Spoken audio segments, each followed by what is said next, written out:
마태복음 13장 24절로 43절 본문 말씀 가지고요, 천국은 마치 무엇과 같으리니 라는 제목으로 함께 말씀의 은혜를 나누도록 하겠습니다. 제가 신학교 시절에 우리 어떤 과목 교수님인지는 잘 기억이 안 나는데요, 그 교수님께 소개받은 책이 있습니다. 아마도 이 북 리포트로 숙제를 내주셨던 책인 것 같습니다. 미국제 복음주의를 경계하라 라는 책인데요, 이 영어 원제는 made in America라고 되어 있습니다.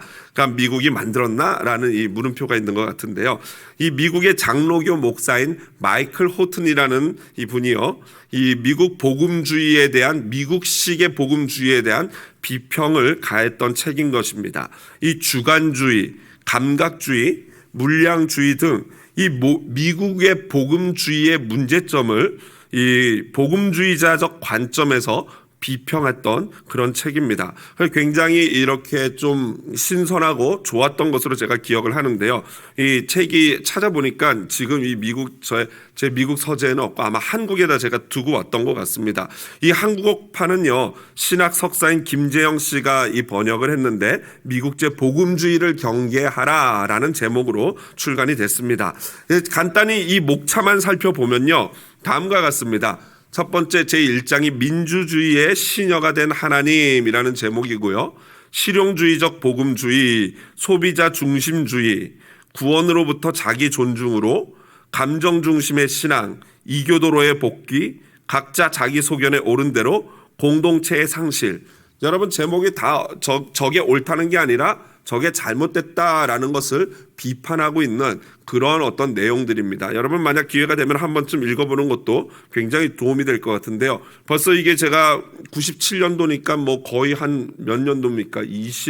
20년도 넘게 된 그런 책인데요, 그때 벌써 오늘날과 같은 미래를 내다보고 이 책을 그 마이클 호튼 목사님이 쓰지 않았나라는 생각이 됩니다. 물론 미국이기 때문에 미국 주류 사회는 우리 한국 기독교가 가는 것보다는 한 세대 정도 빠르게 움직이기 때문에 지금 아마 딱 우리 이 한국에 벌어지는, 기독교에 벌어지는 모든 일들에 딱 맞지 않을까 생각을 합니다.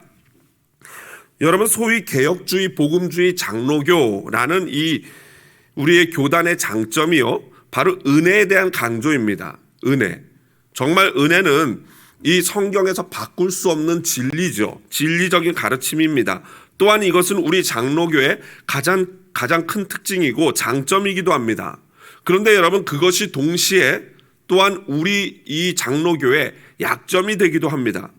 왜냐하면 신학적으로는 소위 말하는 이신층의 믿기만 하면 구원받는다라는 이 절대적 진리, 이것은 분명히 옳은데 이것을 우리의 삶에 적용함에 있어서는 분명히 믿음이 무엇인가에 대한 본질적인 정확한 정의가 필요합니다. 믿음이 우리를 구원하는 것은 분명히 성경이 말하는 신학적 진리입니다. 그런데 과연 그 믿음이 어떤 믿음이냐라는 것은 다시 한번 성경적으로 우리가 정의를 해야 되는 것이죠.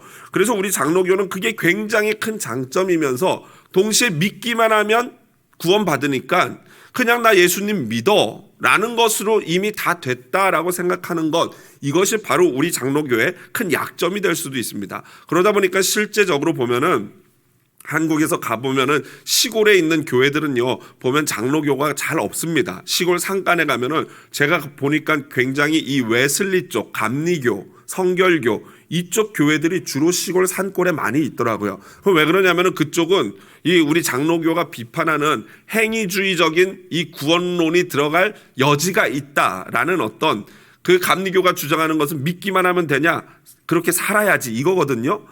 그래서 우리 장로교 입장에서는 그걸 비판해요. 너희는 자칫 잘못하면 행위 구원을 얻겠구나 라고 비판을 하는데, 그 덕분인지 몰라도 웨슬리 교도들은 굉장히 실천적인 어떤 삶을 살아가는 장점을 또한 갖게 됩니다. 물론 또 그거의 약점은 그렇게 삶이 중심이 되다 보면은 또 그 자체가 의가 되기 때문에 이 믿음으로 구원받는다는 이 신학적인 진리가 위협을 받게 되죠. 그래서 이 두 가지가 적절하게 조화를 이루어야 되는 것입니다. 사실 우리 한국 기독교의 엄청난 부흥을 일으켰던 시절에는요, 이 믿음이라는 것이 매우 좁은 의미에서 예수 믿고 구원받는 것이라고 통용이 됐어요. 예수 믿고 구원받는다, 이것은 그냥 무엇을 말하는 겁니까? 그냥 교회 가서 예수님 부르짖고 기도하고 예배하고 예수님이 나의 구주고 내가 죄인인 걸 믿기만 하면 구원 받는다, 이거였어요. 이게 좁은 의미의 구원 아니겠습니까? 그러다 보니까 교회나 신앙의 최고의 관심이 여러분 무엇이겠습니까? 목사가 성도를 바라볼 때 어떤 부분을 가장 중점적으로 보겠습니까? 저 사람이 구원 받았나? 저 사람이 진짜 이 예수님을 구주로 고백하는가? 이게 굉장한 어떤 그 사람의 신앙을 척도하는 그 어떤 첫 번째 자가 아니겠습니까?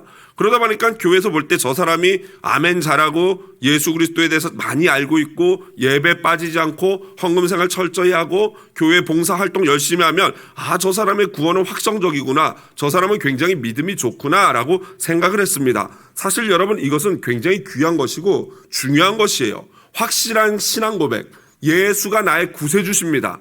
어떤 일이 있어도 이거는 난 목에 칼이 들어와도 변하지 않습니다. 이런 신앙 고백은요, 너무나도 귀한 거예요. 사실 목회를 하면서 제가 요즘 느끼는 것은요, 한국 교회도 마찬가지지만 또 이민사회 교포 교회도요, 이러한 이 변하지 않는 진리에 근거한 신앙 고백이 사실 많이 약해진 게 사실이에요. 오늘날 교회 다니는 성도들 가운데 예전 우리 믿음의 선조들처럼 오직 예수밖에 모르고 교회 생활에 충실하는 자들이 과연 얼마나 될까라는 의구심을 갖게 됩니다. 그러면서 저는 이것은 우리 미국 이민교회만의 문제가 아니라 조국 한국교회도 기독교가 문제고 심지어 미국 주류 교회도 이 신앙 고백적인 신앙이 약화된 것이 오늘날 큰 문제고 회복되어져야 할 부분이라고 생각합니다. 그런 점에서 우리 자녀 세대들에 대해서도 굉장히 의문이에요. 우리 집에 6아이가 있지만 제가 이 아이들과 이 휴가를 가거나 가면은 거의 매일 저녁마다 예배를 하면서 그것을 굉장히 조심해서 접근을 하고 점검을 합니다. 그래서 너 예수가 너에게 누구니 뭐니 한번 고백해 볼까? 그래가지고 이번에는 우리 추수감사절 때는 아이들과 함께 가족 예배를 드리면서 그런 질문을 했어요. 예수가 너에게 어떤 분이니? 그러면서 그게 그냥 물어보면 재미없으니까 예전에 이런 찬양이 있었어요. 예수 나의 기쁨, 모르세요? 그 다음 예수 나의 기쁨, 아멘 할렐루, 죄송합니다. 좀 졸리신 것 같아서 이런 예수 나의 기쁨, 아멘 할렐루야 이러면서 이렇게 노래를 해요. 그러면 이제 그 다음에 제가 우리 원중 간사님을 딱 지목하면은 원중 간사님이 일어나가지고 자기 신앙을 고백하는 거예요. 예수 나의 친구 하면 성도가 다 같이 아멘 하면서 하는데, 우리 정교인 수련회 가면 한번 100명이 다 같이 한 번씩 돌아가면서 해보면 밤새겠죠? 예. 그런 거를 이제 우리 애들이랑 해봤어요. 그랬더니 애들이 고백을 하는데, 이 사실 제가 우리 이 자리에 계시는 우리 전도사님 3분들 계시는데 이 주일학교 어린 자녀 청소년 청년들에게 이 작업을 해주셔야 돼요. 예수님이 나에게 누구신가, 하나님이 누구인가, 이거에 대한 확실한 신앙 고백이 있어야 됩니다. 그리고 그 다음 단계가 무엇입니까? 이제 예수 믿고 구원받았으니까 예수님이 나의 구세주시니까 그 예수님께 이제 복을 받겠다라는 건데, 이건 역시 사실은 매우 귀한 구호죠. 예수 그리스도를 믿고 예수 그리스도를 믿는 하나님의 자녀가 잘 사는 것은 굉장한 축복인 줄로 믿습니다. 모두 다 그렇게 되기를 주님의 이름으로 축복드립니다. 그러나 여기서도 역시 그 복이 무엇인가에 대한 정의가 필요하죠. 가장 근본적인 복은 예수를 믿고 구원받는 거예요. 그렇기 때문에 우리 한국교회가 그동안 예수를 믿고 구원을 받았어요. 그랬으니까 이제 그 다음 단계가 뭐겠습니까? 그 다음 단계는 예수 믿고 이미 이제 나는 구원 받았으니까 이 땅에서도 내가 좀 잘 살았으면 좋겠다라고 하면서 자연스럽게 눈이 물질적인 복, 구체적인 복, 손에 잡히는 복, 눈에 보이는 복으로 우리의 관심사가 옮겨가게 되고 그것을 추구하게 됐던 것입니다. 그리고 실제로 하나님은 한국이라는 나라 자체에 복을 주셔가지고 우리나라가 이런 역사 이래 이런 나라가 없어요. 예를 들면 컴패션이라는 그 구호단체에 지원을 받았던 나라가 수십 년도 지나지 않아서 다시 컴패션을 지원하는 도네이션하는 나라가 된 나라는 우리나라밖에 없대요. 이게 컴패션이라는 그 기구가 우리나라 고아들을 위해서 생긴 기구 아닙니까? 그런데 그 기구를 이제는 가장 많이 돕는 나라 중에 하나가 바로 우리나라가 됐다는 거예요. 이거 하나님이 복을 주신 거죠. 실제로 하나님이 얼마나 복을 주셨는지요. 제가 청소년 시절에 이 경기도 오살리에 있는 이 여의도 순복음교회 채자실 금식 기도원을 자주 다녔다고 말씀드리지 않았습니까? 거기를 다닐 때는요, 주로 어떻게 갔냐면은 이 여의도 순복음교회 가가지고 거기서 셔틀버스가 매일마다 30분씩 출발하는 게 있어요. 그러면 이제 그걸 타고 한 시간, 2시간을 가가지고 오살리 금식 기도원에 내립니다. 그러면 이제 예배가 다 끝나고 나면은 다시 그 셔틀을 타고 이 순복음교회, 여의도 순복음교회 와서 이제 거기서 지하철이나 버스를 타고 집에 갔는데요. 재밌는 게요. 이 기도원 가가지고 그렇게 셔틀버스 타고 막 다들 그냥 꼬질꼬질해가지고 기도원 와가지고 예배 막 엄청 울고 예배 드리고 이제 셔틀버스 타려고 기다리잖아요. 그러면 이 아주머니들이 이 자기 짐을 보따리에다 싸가지고 이렇게 서 있다가 버스가 오면은 이렇게 봐가지고 창문을 열고 거기다가 자기 짐 보따리를 미리 던져놓는 거예요.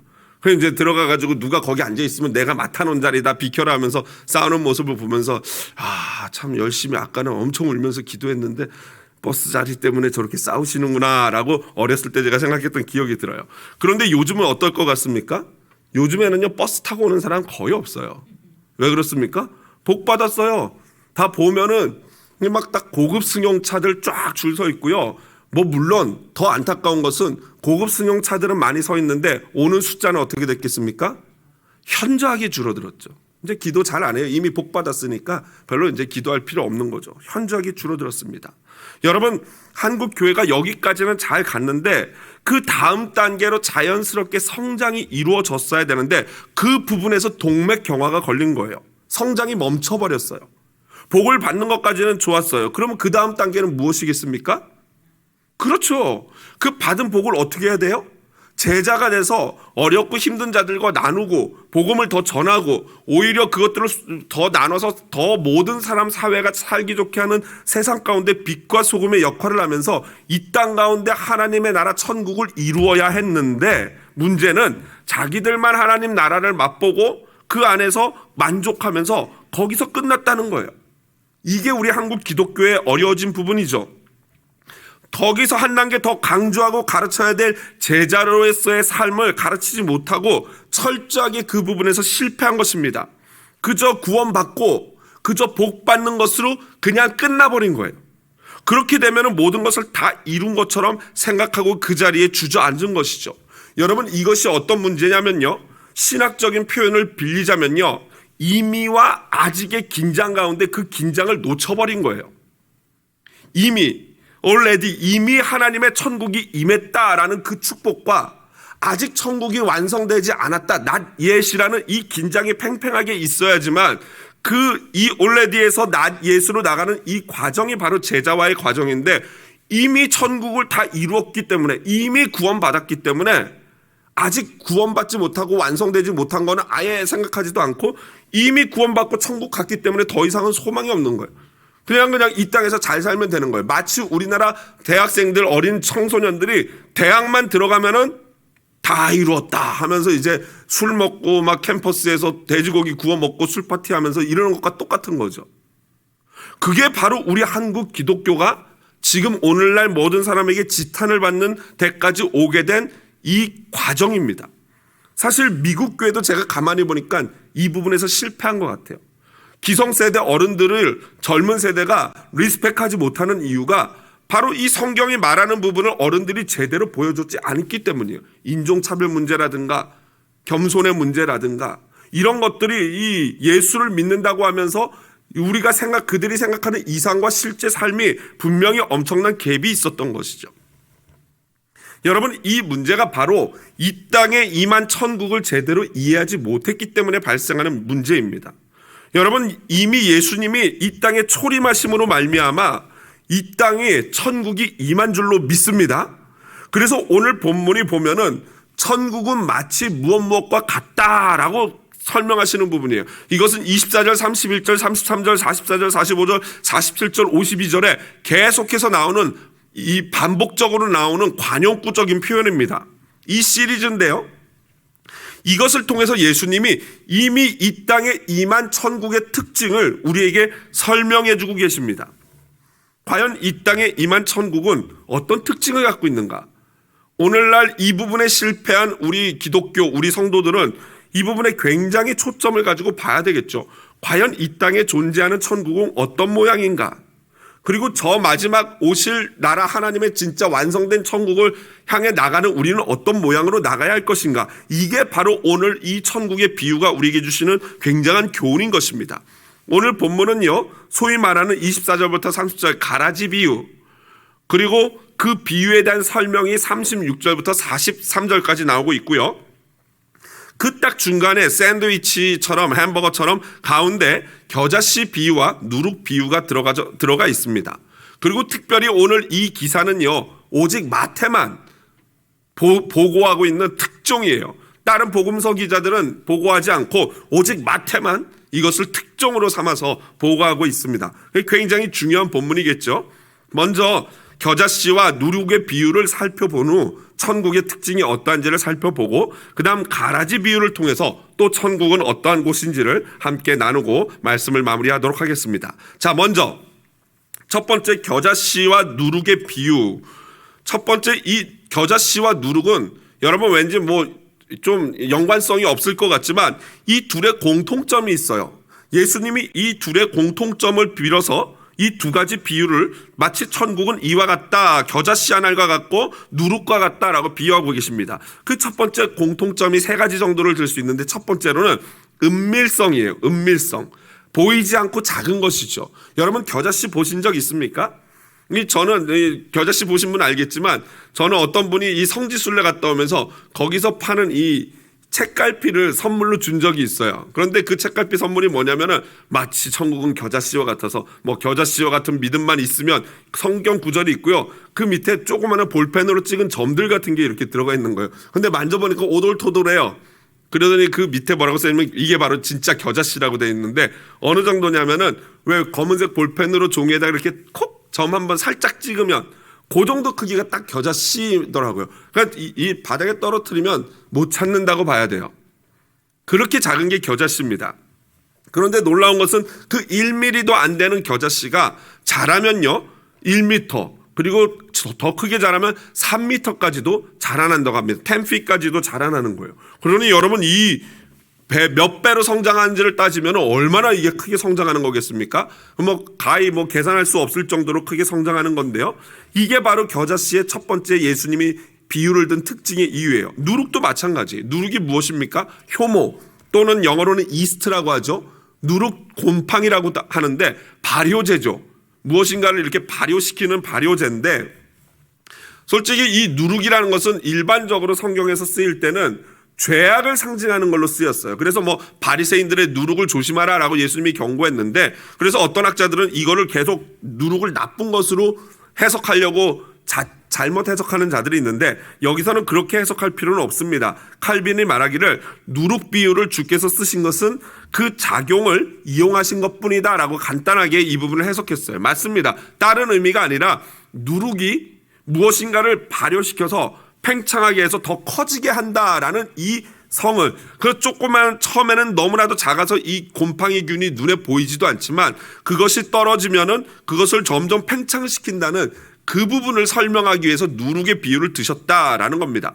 두 번째로 이 겨자씨와 누룩의 공통점은요 방금 말씀드린 것처럼 확장성이에요. 둘은 너무나도 작지만 그것이 땅에 심겨지면은 나중에는 심히 창대하게 커집니다.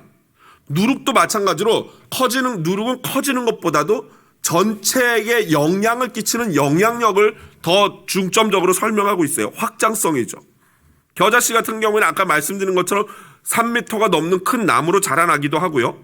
그것은 많은 사람들에게 이로움을 주고 동물도 와서 쉴 수 있게 합니다. 그리고 또 누룩은 어떻습니까? 오늘 본문에 보니까 33절에 천국은 마치 여자가 가루 서말 속에 갖다 넣어 전부 부풀게 한 누룩과 같다. 여기서 말하는 서말이라는 것은요 헬라어로 트리아, 말, 서는 셋이라는 뜻이고 말은 트리아, 뭡니까 히브리어로 스아라고 하는 이 질량, 이 물건의 이 부피나 이 무게를 재는 단위 아니겠습니까? 스아라는 단위. 이 스아라는 것은 오늘날 우리 도량형으로 바꾸면요 한 3갤런 정도가 됩니다. 3갤런. 그러니까 13리터 정도 되는 것이 한 스아예요. 그러니까 서말 세 스아는 9갤런 되는 것이고요. 그것을 리터로 바꾸면요 40리터, 39리터 정도가 되는 거예요. 그러니까 집에서 우리가 보통 보는 이 생수통 큰 거 있지 않습니까? 이게 20리터잖아요.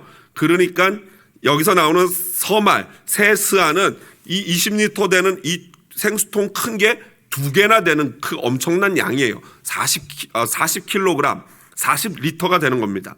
그런데 조그만한 누룩이 그 40리터짜리 가루에 떨어지면 그 모든 것에 영향을 끼쳐서 그것들이 부풀어 오르게 한다라는 그러한 의미로 영향력, 확장성을 이야기하고 있습니다. 마지막 세 번째로 이 겨자씨와 누룩의 특징은요, 바로 생명성입니다. 생명성. 여러분, 둘 다 생명력이 있기 때문에 변화를 가져오는 것입니다. 영향을 끼치는 존재들이에요.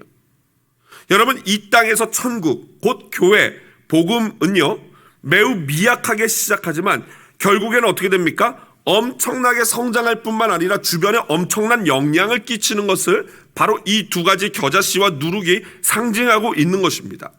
그런 점에서 여러분, 복음이 들어간 나라들 한번 생각해 보십시오. 복음이 들어간 곳은요, 초토화가 됩니다. 무엇에 초토화가 됩니까? 복음으로 말미암아 초토화가 돼요. 그 강력한 온 세계를 지배했던 로마 제국이 어떻게 됐습니까? 복음이 들어가니까 완전 기독교 나라가 됐어요. 그 로마 제국이 닦아놓은 그 길을 통해서 복음이 쫙쫙 퍼져 나갔던 것입니다. 그뿐입니까? 여러분, 오늘날도 잘 사는 강대국들 보십시오. 대부분 유럽이나 잘 사는 나라들 보면 종교가 뭐예요? 기독교 아니면 캐톨릭이에요. 옛날 캐톨릭은 우리 기독교와 같았기 때문에 캐톨릭 아니면 기독교인 나라가 굉장히 하나님의 말씀대로 물질적인 복을 받아서 잘 살고 있는 것도 볼 수 있어요. 물론 그게 다가 아닙니다. 그러나 분명히 말씀대로 그렇게 됐어요. 기독교화 됩니다. 여러분, 그뿐 아니라 여러분 각자의 가정을 보십시오. 가문에서 한 사람만 예수님 잘 믿으면 어떻게 됩니까? 온 가문이 예수 그리스도를 믿을 수밖에 없게 돼요. 대표적으로 저 같은 경우에는 그것을 우리 가문에서 체험을 했어요. 우리 어머니가 예수 그리스도를 믿기 시작하면서 온통 불교 집안이었고 전보기를 좋아하고 막 그냥 사주팔자 보는 우리 외삼촌까지 계셨는데 그런 분들이 다 변해서 결국에는 하나님 믿게 되고 하나님을 주님으로, 예수님을 주로 고백하고 결국에는 다 천국에 가는 그러한 역사들이 우리 가문 가운데 일어났습니다. 그게 뭐예요? 바로 복음의 생명력이에요. 겨자씨 같은 복음이 떨어지니까, 누룩 같은 복음이 하나 떨어지니까 온 가문이 변화되어 예수 그리스도께로 돌아오게 될 줄로 믿습니다. 이러한 놀라운 역사에 대해서 돌이라는 학자는요, 이런 점에서 하나님의 나라는 지극히 작은 시작과 성숙한 끝맺음의 유기적 결함으로 볼 수 있다라고 얘기했어요. 무슨 말입니까? 겨자씨, 누룩이라는 작은 시작으로 말미암아 성숙한 끝맺음, 하나님의 나라의 어떤 확장되고 완성된 유기적 결합이 바로 이 비유다라는 것입니다. 그런 점에서 여러분 질문하고 싶습니다. 나는 겨자씨와 같은 누룩과 같은 천국을 지금 누리고 있습니까? 여러분, 내 안에, 우리 안에 생명력 넘쳐나는 천국이 활동하고 있습니까? 매일 그 영향력을 주변 사람이나 다른 어떤 나와 관계 맺는 사람들에게 발휘하고 있습니까? 여러분, 그것이야말로 진짜 우리 안에 천국이 있다는 확실한 증거입니다. 내 안에 생명이 꿈틀거려야 됩니다. 여러분, 아마도 이 마태는요, 이 비유를 기록한 이유가 이 독자들이 이러한 비유를 읽으면서 현재 미미한, 그때 당시 마태 공동체의 미미한, 이 초대교회 아직 기독교가 활성화되기 전이기 때문에 마치 유대인들에게 이단 취급을 받는 그러한 시점 아닙니까? 그러한 시점에서 이 비유야말로, 이 말씀이야말로 놀라운 소망을 줬을 것입니다. 그래서 칼빈은 이렇게 해석했어요. 이 비유의 말씀은, 다 같이 한번 읽어볼까요? 보이시죠? 다 같이 읽어보겠습니다. 이 비유의 말씀은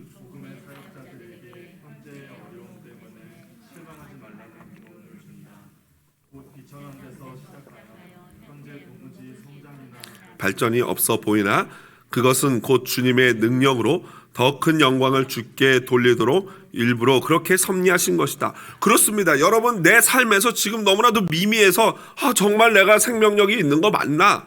이렇게 너무 괴로워하지 말라는 거예요. 실망하지 않고 진짜 내 안에 생명력만 있다면은 반드시 하나님께서 놀라운 변화와 역사를 이루실 줄로 믿습니다. 그래서 더 큰 영광 돌리게 하실 것입니다. 실망하지 말고 두려워하지 마십시오. 내 안에 진정한 천국의 생명력, 곧 예수를 구주로 믿는 그 믿음만 확실히 있다면은 느리지만 분명히 눈에 잘 보이지 않지만 결국에는 놀라운 변화와 성장, 그리고 주변에 영향력을 끼칠 것입니다. 이제 두 번째로 이 가라지 비유와 그리고 그 설명을 가지고 함께 말씀을 나눠보겠습니다. 먼저 예수님께서 해석하는 부분으로 그냥 가서 바로 내용을 살펴보겠습니다. 좋은 씨를 뿌리는 이는, 제자들이 예수님께 그 비유를 듣고 와서 집에 와서 예수님 그게 뭐예요? 설명해 주세요 했더니 예수님이 이렇게 설명하는데요. 좋은 씨를 뿌리는 이는 인자다. 이 사람의 아들, Son of Man이라는 것인데요. 요즘 우리가 보는 다니엘서에 처음 나왔다고 제가 그저께인가요? 그 새벽 예배 그 글에 쓰지 않았습니까? 다니엘서를 예수님이 인용해서 시작해서 인자다라고 표현을 합니다. 이 인자는 바로 메시아, 그리스도를 상징하는 바입니다. 그러니까 좋은 씨를 뿌리는 이는 예수 그리스도시고, 좋은 씨는 무엇입니까? 천국의 아들들, 성도들입니다. 그리고 가라지가 나오는데 가라지는 무엇입니까? 바로 사탄이 뿌린 세상 사람들, 사탄의 하수인들, 악한 자들을 가리키고요. 가라지를 뿌린 자는 바로 사탄입니다. 그리고 추수 때는 세상 끝날 때고요. 추수꾼은 천사들이고, 마지막 추수 때는 가라지를 거두어서 불에 사르게 던지고 심판하시고, 하나님의 자녀들은 하나님과 함께 영광을 누리고 빛나게 하실 것이다 라는 것이 예수님의 비유입니다. 여러분, 이 비유가 우리에게 주는 유익이 굉장히 많은데요. 여러분, 종종 우리는요, 세상 속에서 악한 자들이 잘 되는 걸 볼 때 속이 어떻습니까? 편하십니까? 이 비근한 예로, 저 같은 경우는 속이 좁아서 그런지 몰라도 제가 막 운전하면서 속도를 지키고 가고 시도를 지키고 가는데 갑자기 막 속도 위반하고 내 앞에 확 뛰어들고 막 가는 사람 보면 어떤 마음이 듭니까? 축복하게 됩니까? 막 부글부글 욕이 나오죠. 그걸 가만히 보면 나도 그러고 싶은데 겨우 참고 있는데 저것이 내 속을 긁어, 막 이런 마음인 것 같아요. 여하튼 그런 사람들을 볼 때 막 속이 부글부글합니다. 아니 저런 인간, 우리 서장님 왜 가만 놔두시나, 다 잡아가지, 막 이런 생각이 들 때가 있습니다. 여러분, 그래서 그런 상황들을 보면 우리는 그런 질문을 종종 하게 돼요. 하나님은 선하신데 이 어째서 이 땅에 저런 악한 자들을 창조하셨을까? 또 하나님은 선하신데 왜 저런 악한 자들을 그냥 내버려 두는 것일까? 의문이 들 때가 여러분 있지 않습니까? 저만 그렇습니까? 아마 다 그러실 거예요. 조금 이 정의롭지 못하고 공의롭지 못한 일을 당하면은, 불의한 일을 당하면 이런 마음이 자동으로 생기죠. 그런데 이에 대한 답변이 바로 29절 30절 아니겠습니까? 여러분 29절 한번, 30절 두 절을 같이 큰 목소리로 우리 성경 보면서 읽어보겠습니다. 주인이 이르되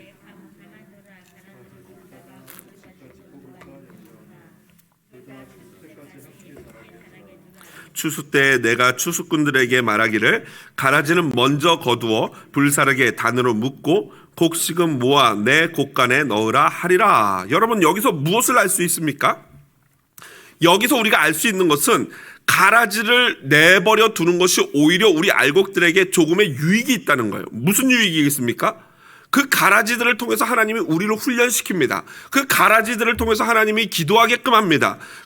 오히려 가라지가 오히려 우리가 신앙을 지키는데 득이 되면 득이 됐지 해를 끼치지 않는다는 거예요. 그리고 동시에 또한 마지막 날에는 반드시 하나님이 그들을 정의와 공의로 심판하실 것이라는 겁니다. 여기서 이 사실을 다시 정리해 보면요, 천국이라는 것은, 이 땅에 있는 천국은요, 일시적으로 가라지들도 함께 있는 곳이다라는 거예요. 이 땅에 있는 천국은, 이 땅에서 누리는 천국은 가라지가 없을 수 없어요. 있어요. 그것은 교회 안도 마찬가지입니다. 그리고 두 번째로, 그러나 분명히 이 땅의 천국에서는 가라지들이 함께하지만 마지막 날 진짜 영원한 천국에 이르게 될 때, already 이미 이루어진 천국에서는 가라지가 함께 있지만 not yet, 아직 오지 않은 천국이 오게 되면은 그때는 모든 가라지가 불의 심판을 받게 될 줄로 믿습니다. 그래서 여러분 42절 43절을 보면요, 풀무불에 던져 넣으리니 거기서 울며 이를 갈게 되리라. 그때 의인들은 자기 아버지 나라에서 해와 같이 빛나리라. 귀 있는 자는 들으라 라는 말씀을 하신 거예요. 이에 대해서 존 칼빈이 다시 이렇게 해석했습니다. 이 비유를 말씀하신 주님의 의도를 이해하는 것이 필요하다.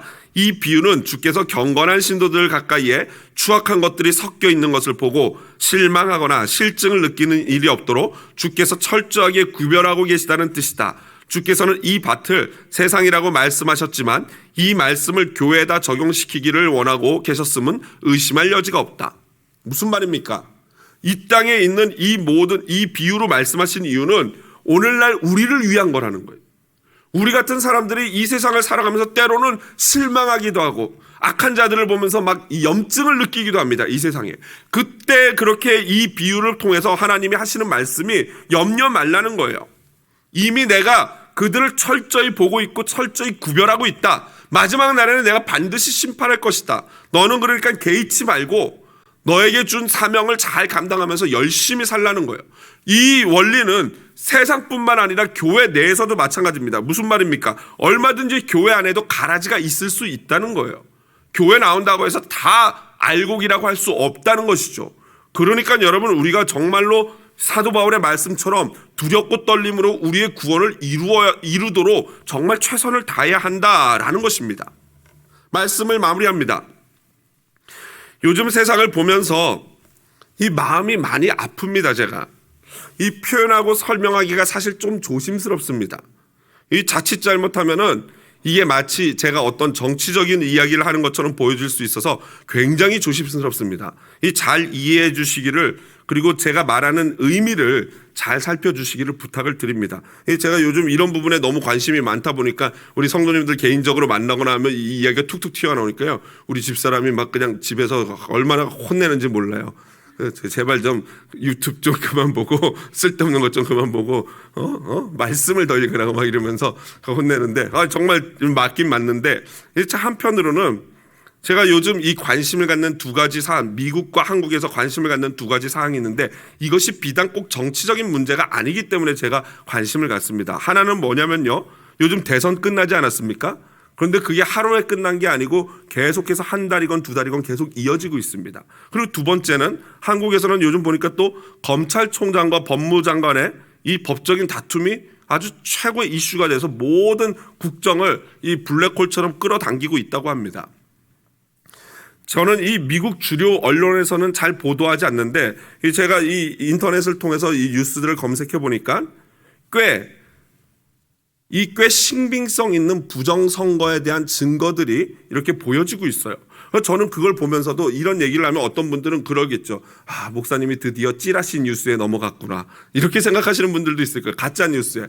저도 그게 궁금합니다. 이게 진짜 가짜 뉴스일까 아닐까. 저는 그래서 제발 이게 가짜든 진짜든 정의가 진실이 밝혀지기를 주님께 지금 기도하고 있어요. 제가 그걸 보면서 이게 진짜일까 가짜일까 고민하면서 보는데 이 분명한 사실 하나는, 이 가장 대표적인 이 문제는 뭐냐면 유권자 숫자보다 이 들어온 표가 더 많다는 사실이에요. 여러분, 반에서 반장 투표를 하는데 반 전체가 30명이면 들어온 표가 40표가 들어왔다면 그 투표가 어떤 투표겠습니까? 당연히 부정성이 있는 거죠. 저는 그게 궁금해요. 그게 진짜인지 아닌지를 좀 밝혀줬으면 좋겠다라는 생각을 합니다. 우리나라 검찰도 마찬가지죠. 검찰 개혁 저는 해야 된다고 생각하는 사람입니다. 그러나 반드시 그 방법이 옳은 방법으로 돼야 된다고 생각해요. 예를 들면은 그 검찰 개혁이라는 뜻이 너무나도 옳기 때문에 그것을 하기 위해서 불법적으로 나라가 권력을 가지고 힘으로 찍어 누르고 하는 것은 결코 옳은 것은 아니죠. 그 고치고 개혁하는 방법 역시 헌법에 위배되지 않는 방법이어야 되죠. 만약 그렇지 않고 힘으로 한다면 그게 공산주의의 인민재판과 다를 바가 무엇이겠습니까? 여러분, 저는 목회자이자 신학을 공부한 사람으로서 이 모든 세상에 돌아가는 일을 치우치지 않고 말씀을 중심으로 판단하려고 노력합니다. 그래서 어떤 사람 또는 어떤 정당이 아니라 그 벌어지는 사건들을 논리적으로, 이성적으로, 헌법적으로, 합리적으로, 그리고 마지막으로 성경적으로 해석하려고 노력을 합니다. 왜냐하면 그게 우리의 사는 이야기이고 결국에는 우리의 후손들에게 물려줄 세상을 우리가 만들어가는 거예요. 여러분, 우리의 관심이 우리의 먹고 살고 내가 부자 되고 공부 잘하고 하는 거에만 머문다면요, 그것은 굉장히 어린 신앙입니다. 한 단계 더 나가서 우리가 살아가는 이 땅 가운데 하나님의 나라가 이루어지는데 우리의 관심이 있어야 돼요. 하지만 이조차도 내 개인의 사견일 수 있지 않습니까? 저와는 다르게 생각하는 사람 중에요, 저보다 훨씬 똑똑한 사람 있을까요, 없을까요? 있어요. 똑같이 저처럼 믿음 가진 목사님들도 계시고 저보다 더 똑똑한 훨씬 믿음 좋은 교수님들도 계시는데 저와 또 생각이 다를 수 있습니다. 나보다 더 똑똑하고 나보다 더 신앙 좋은 사람이 얼마나 많이 계시겠습니까? 그러므로 저는 조심스럽게 기도를 합니다. 요즘 이 새벽에, 이번 주 중에 새벽에 나와서 정말 눈물로 하나님께, 정말 이게 속상해서 하나님께 눈물로 기도했는데요, 그렇다고 해서 제가 어떤 사람이 대통령 되게 해주세요, 어떤 사람이 재판에서 이기게 해주세요, 기도했을까 안 했을까요? 그렇게 기도 안 했습니다. 뭐라고 기도했겠습니까? 하나님의 정의가 이 땅 가운데 흐르게 해달라고 기도했어요. 여러분, 저는 이런 세상을 보면서 마음이 상해요. 하나님의 정의와 공의가 사라져 버리고 헌법조차도 모든 국민의 삶의 기준이 되는 그 기준인 헌법이 흔들리기 시작하면은 여러분, 이제 법치주의, 민주주의는 사라져 버리게 됩니다. 소망이 없지요. 그러므로 저는 무엇이 정의인지, 어떤 사람이, 어떤 정당이, 어떤 이 재판의 결과가 정의인지는 제가 그거를 결정할 권한은 제게 없고, 제가 무엇인지도 모르고 어떤 사람이 나쁜 사람이고 좋은 사람인지도 가라지인지 알고 계신지도 제가 판별할 수 없습니다. 다만 제가 새벽마다 눈물로 기도하는 것은요, 하나님의 공의가, 하나님의 정의가 이 땅 가운데 이루어지기를 원하는 거예요. 정말 목이 마릅니다. 정말 화요일인가요, 수요일인가는 굉장히 그 부분에서 눈물이 많이 나오더라고요. 그런데 오늘 본문 말씀이 저에게 많은 위로를 줍니다. 주님이 그냥 내버려 두시라는 거예요. 왜 그렇습니까? 알고 긴 하나님의 거룩한 백성들을 더 아끼고 사랑하시기 때문이에요. 그리고 또 한 가지 위로가 되는 것은, 네가 그렇게 생각 안 하고 염려 안 해도 반드시 마지막 날에는 예수 그리스도의 놀라운 공의만이, 심판만이 온전히 설 줄로 믿습니다. 우리 그 마음으로 이 땅을 위하여, 이 나라를 위하여 섣불리 내 의견이 옳다라고 주장하지 않고 생각하지 않고 겸손하게 하나님의 뜻을 구하며 이 땅에 하나님의 정의가 이루어지기를 위하여 눈물로 기도하는, 그래서 우리 후손들에게, 우리 자손들에게 정말 하나님의 정의가 올바로 세워진 나라를, 그러한 천국을 넘길 수 있는 우리 기성세대가 되게 해달라고 함께 눈물로 기도하는 저녁이 되기를